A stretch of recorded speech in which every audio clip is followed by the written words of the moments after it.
Welcome back to the Off Peak, a video series from Charged Fleet covering electric fleet vehicles. I'm editor and Off Peak host Martin Ramju. Fleets are finding out that charging electric vehicles is proving to be a bigger hurdle than thought. It raises many questions and choices that a fleet manager must navigate. One big decision centers on how to pick and choose the right parking facility for charging, and then retrofitting it with the right equipment. In this episode, we talk to someone who has spent the last few years matching the right parking locations with EV charging needs and demand. Alex Arguden, CEO of the Miami Parking Authority, walks us through the steps to charging up EV parking spaces.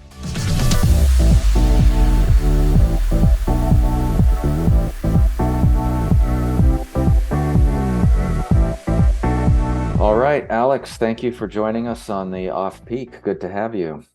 Thank you for having me, Martin. So I wanted to start off with you giving us an overview of the EV charging infrastructure at the Miami Parking Authority and the types and frequency of users. Sure. So our infrastructure has changed quite significantly since we started looking at EVs. About 7 years ago or so, we started hearing about, electric vehicles, and we always wanted to be in the forefront of, okay, let's be the first ones to implement something. We just didn't know what that something was going to be. And I can tell you that 7 years ago, I would never have imagined that we would be here where we're talking about having a fleet of electric vehicles. And Mhm. nonetheless, the requirements that now the city is requiring for us to have in new developments for EVs. So 7 years ago, we started with painting the ground spaces um, green, and we would say for electric vehicles or hybrid vehicles only. And then we sat there and watched to see who would come and take charge of those spaces. And of course, not too much to our surprise, there was not many. And as time passed, there was always one or two that would trickle in, and they were typically hybrid cars.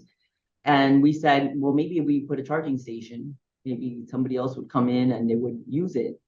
And they were very expensive at the time, and very few people were providing that. There was very few vendors. Mhm. I remember that we installed our first charging machine in one of our facilities where we house a lot of the residents that live across the street. And then we started getting a little bit of utilization, and we thought, oh, we're onto something. And one of our neighboring cities, Miami Beach, was doing an implementation as well because they also house a lot of their residents in some of their facilities. So we have now gone from having one or two spaces in our entire all our garages to now having we have about 20 spaces in 6 garages dedicated for EVs, and that is grown significantly from 7 years to where we are now. And although it doesn't seem like quite a lot, we turn over the space quite a bit. What we're seeing now is that in having that equipment, people are asking for more. They're asking for single charging points, which we've never had, because they want to stay overnight. There has been an influx, as you know, of people moving here from the north and even from the Mhm. west. And so they are now, there's so many buildings being built and residential apartments being built, especially here in the urban core where we have the majority of our facilities, that they are now asking, hey, we need a place to park. We have an electric vehicle and we need a place to charge. And so all of a sudden, it's a new world for us where before we were standalone parking garage. Now we have residential units that are connected to our building. And we are right now going to redevelop two of our older facilities which were only parking garages. They're going to become a mixed use project, which will now house more residents that we've never had. So that changes the dynamic of the need that we need to implement in our facilities. And I'll tell you, we are looking at the city mandates for our new developments to have 20% of our spaces to be electrified, EV ready in the future. It sounds like you're facing some of the challenges and options that fleet operations do. especially as they're phasing in electric vehicles. So how should they go about determining and deciding whether to outfit a parking lot or facility to EV charging infrastructure? So I think that they need to see really what the cost is their demand and the convenience, right? And so for us, this is what we do for a living. We build we have parking garages, we manage and operate parking garages and lots. Do you have the capacity? And so that becomes costly because these garages were built a very long time ago. The infrastructure typically is already old. So can you do it? And is it worth doing it? For us, it was worth it because we knew at a certain point, about 3 or 4 years ago, we decided that little by little, as our fleet reached its point where we needed to turn it over, we would now only get hybrids and electric vehicles. So with that said, I have 92 vehicles. That my fleet is 92. We have 92 vehicles for our organization, and turning 92 spaces around in this facility, we knew we had to electrify at some point, and it was going to be costly, but we knew that long term it was going to be worth it. And so we did it to the point to not only house us, but the residents that were coming next door. So I think fleets need to take a look at long term. They cannot take a look at what's happening today because that cost today is going to be different tomorrow. So I think they need to plan for bigger, to increase their fleets in the future. And I think all municipals are taking a look at that. Now, once a fleet has identified an existing parking lot or structure that they want to electrify, what are some of the primary steps that the managers should be taking in adapting them to EV chargers? So I think the first thing they have to look at is, the ability to increase their power. Is that doable? Do they have enough capacity in their electrical box to run the power and put their equipment there? Because if it doesn't, then that's a moot point, right? Then you have to look at, okay, am I sending my vehicles somewhere in near proximity that I could maybe lease some spaces that overnight they could charge their vehicles and then go there to retrieve them in the morning? I mean, some people need to become very creative because they don't have the capacity that we have. I have right here an 800 space garage. So it's easy for me to move in this space and be able to provide that. So I think having that is number one. Do you have the power? Can you run the power? What kind of power do you need? Is it level 2, level 1? If it's going to be fast charging, then that's a whole different conversation, right? I don't think any of us are there. We all have pretty much level 2s right now. But the other thing is the big hot topic, and it's a topic that I think nationwide we're talking about. Can you electrify? Can you increase the amount of electricity that's running to your facilities? And does the utility company have the power in that grid where you're at to be able to provide you with what you need? As you know, there are many of these depots, EV depots cropping up that where you can lease access or you can rent access to them. What are some of the pros and cons for a fleet operation as to whether they should contract with outside charging facilities or they should go about installing an in-house charging network? That's a great question. As a pro, being in a facility where my fleet is at, I get to manage a lot of it. I get to see what's coming in, how long it's taking to charge, is there a problem with the vehicle, the maintenance of it. And so that becomes very in a controlled environment where we know, is that car working for us? Typically the municipal fleets are highly utilized. They don't really sit idle. For example, we have enforcement. Our enforcement vehicles are on the street all day long. And they stop, they give a citation, they come back in. The car's on idle almost all day. So it doesn't really turn off and on. And so we always want to see how much battery we're drawing. And when we're here, we get to control that. However, that also comes at a cost. It does cost for you to plug in. The electric bill is higher. We need to now dedicate spaces to those vehicles, right? That doesn't allow me to now turn over the space in my garage.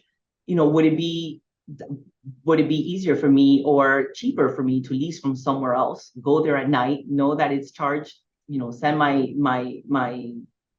officers or my staff to the parking lot or a place that's close by and get their vehicles charged there and picked up?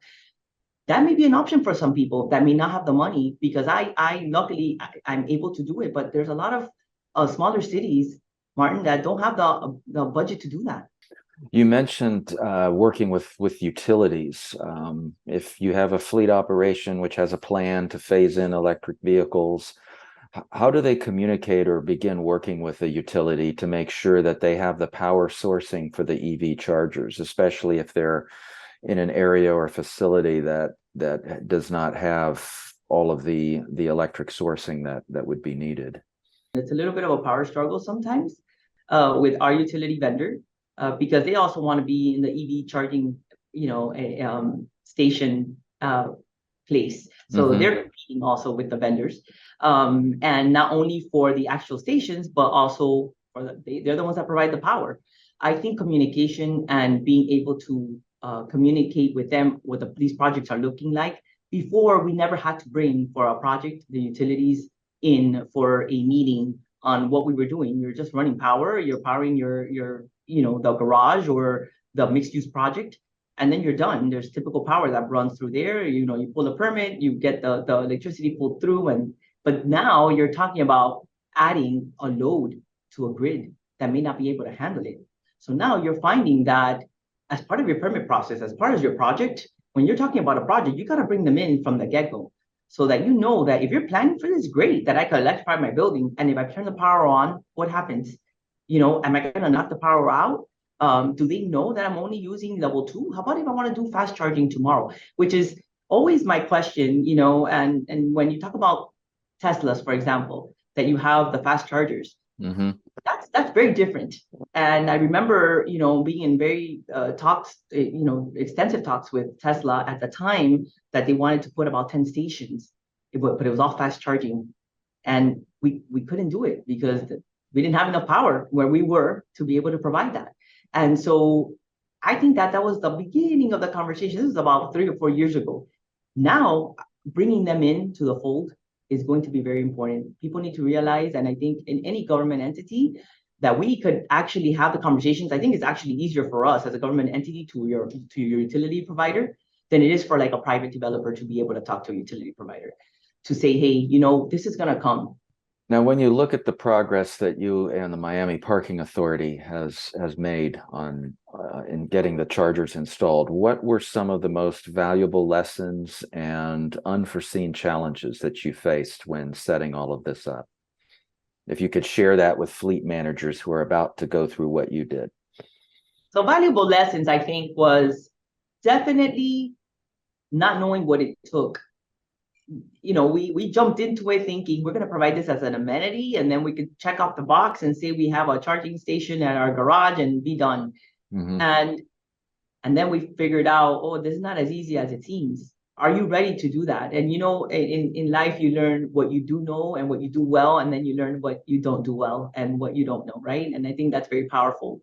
And so when we started, we put these charging stations in, and we were paying for it. We were maintaining them. We had to answer all the complaints that we got if they weren't working. And I thought, oh, we're not good at this, and we weren't. We didn't know what we were doing, and we did eventually put it out.